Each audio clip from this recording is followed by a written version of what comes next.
Good afternoon. My name is Vikas, and it's been quite some time since I've done a live stream. I think it must be at least 10 days ago that I did the last one.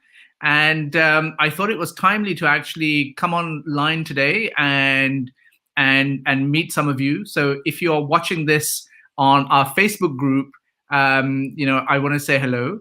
But importantly, because this is such an interactive format, I'd love for you to, for example, go to StreamYard .facebook and forward slash Facebook and give permission for people for Facebook actually to allow me to see your names when you post things. So without that permission, this doesn't work. And so all I'll see is a message as opposed to your name as well. But welcome once again. And I know that as time goes on, more and more of you will watch this live stream. So I'm excited to speak to you today.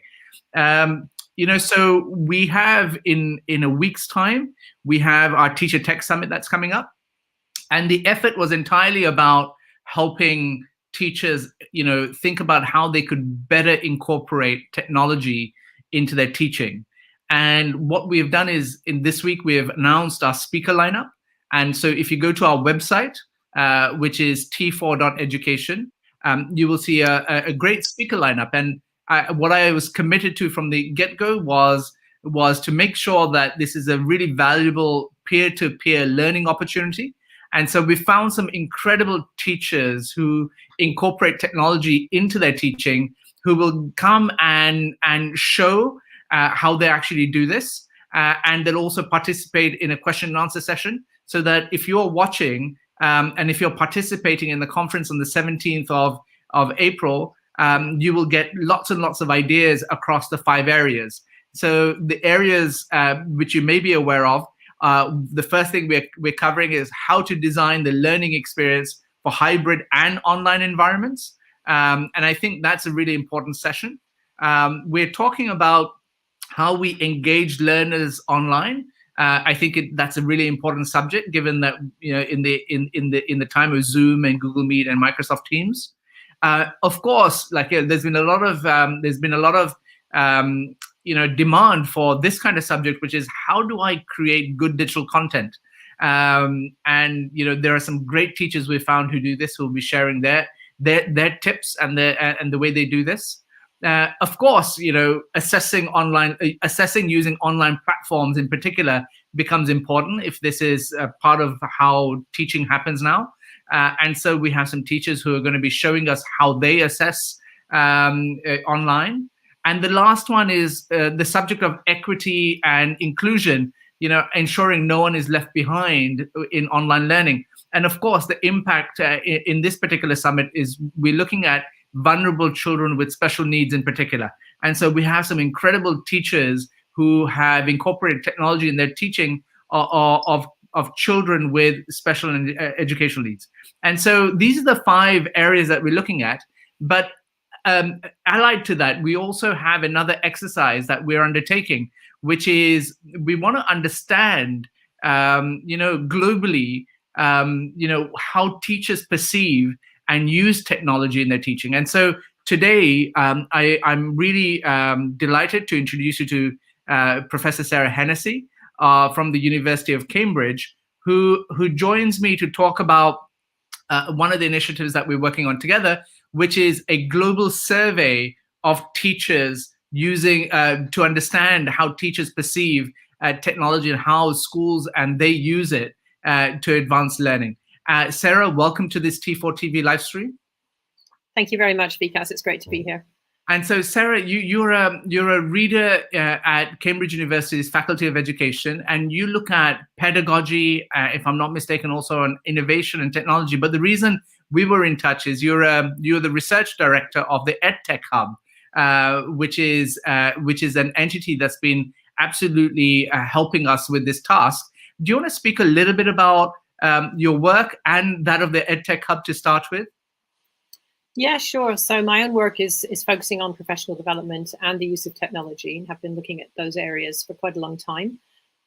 In the EdTech Hub, which is a sort of multi-partner consortium, we are focusing on the needs of marginalized learners in low and middle income countries and how we can improve their learning outcomes and their life chances, basically, with looking at the role of EdTech. So it is a research hub, and we are conducting research and commissioning research in that area in order to inform educators and donors and politicians and everybody else as to what are the best ways to reach those children that are quite hard to reach, and to narrow those gaps, addressing the equity issues that you alighted on earlier. And so we've been, you and I and a few other of our friends have been coming together to talk about, well, this global study we want to do. And so can you explain to those that are watching in terms of what we have planned and, this survey that we're embarking upon, the importance and significance of such research in shaping policy as well as shaping how others think about the use of technology? Yeah, absolutely. Well, I'm really excited to be part of this initiative. So we are hoping to conduct a really global survey of teachers, educators in the far reaches of the world, of countries of all kinds, to find out, well, to develop a picture of what's been happening with teaching and learning, particularly over the past year as the pandemic has struck and led to a lot of school closures and blended learning models and so on. Teachers have had to face unprecedented challenges, and what we're interested in is their experiences and the constraints that they faced and how they cope. So what technology do they have access to? How did they use it? How did their schools support them? And that kind of thing. So I think if we can get a good number of responses in, and I hope that all the listeners will respond and will pass on the link to their contacts and networks, then I think we can develop a really global picture of what's been going on. And yeah, clearly that's really important in terms of policy, because it enables us to take stock of what's available and what the remaining need is. And so where, Sara, you've been in this field a long time, and as a researcher, where have you seen surveys in particular, right, have an impact in the way that policies are framed towards teachers or schools? Do you have some examples you could share? I think there are examples from the past. I think in the last year, there have been some surveys that have been carried out, mainly phone surveys, because it's quite difficult to reach people otherwise. But they have been very important in identifying the experiences, the lived experiences of teachers, and surveys are also used for families who are educating students at home as well. Of course, they go to parents too on the same topics. But the ones for teachers give policymakers some real insight that can't really be gathered any other way at scale. You can go around and interview people, but that is very slow and labor intensive. A survey you can send out to thousands and thousands, and you can get a really good picture. And you can, of course, break down the responses by the demographic factors. And that's what we would intend to do with this survey. We're collecting quite a lot of factors, not just the country, but whether the school's in a rural area, what the socioeconomic status of the children is like, whether there are marginalized learners, vulnerable ones, those with disabilities, and so on. So it then allows policymakers to target provision for those specific needs that come out of the survey. And I think that's the power of surveys, is the scale and the sort of the specific information that can provide. So I just wanted to share this story with those that are watching, in that I have been co-hosting with the World Bank and with Brookings a leadership dialogue series.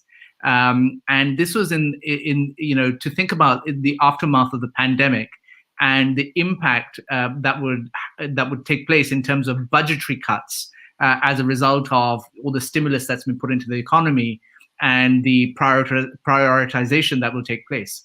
And the thing that we did is that it's not I don't think decision making in this realm is a technical decision.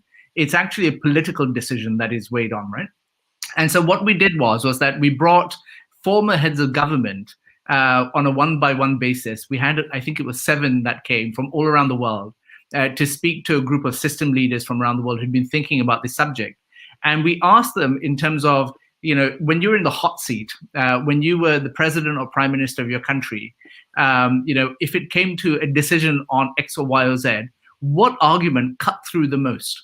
And what was the most interesting, and this is why I've been keen to embark in this process, Sarah, and maybe I haven't shared this, is the thing that 5 of the 7 heads of government, former heads of government, talked about was the only thing they seem to listen to is opinion polling. Right. And so you laugh at that, but and so if I was a philanthropist, or if I was a research agency, or if I was wanted to make systemic change in public systems, here are 5 former heads of government from around the world who said the only thing they listened to was opinion polling. Do you have a response to that? Well, I think that bodes quite well for our survey, actually. If it means that people are, policymakers are used to taking data in that form and taking note of it, then I think that is very encouraging. I can't speak for opinion polls and their validity, but for our own purposes, I think that's extremely encouraging. And I think it also, the flip side of that is it gives us and other educators, the opportunity to raise awareness with policymakers of issues that they may prefer to just gloss over. And because when you've got the stark evidence in front of you, it's hard to ignore the voices of thousands of teachers saying, we need more professional development. We don't have access to the internet. We have issues with, X, Y, and Z. I think that this will be a very powerful vehicle, again, because it's at scale. It presents a strong picture, and one that can't really be ignored.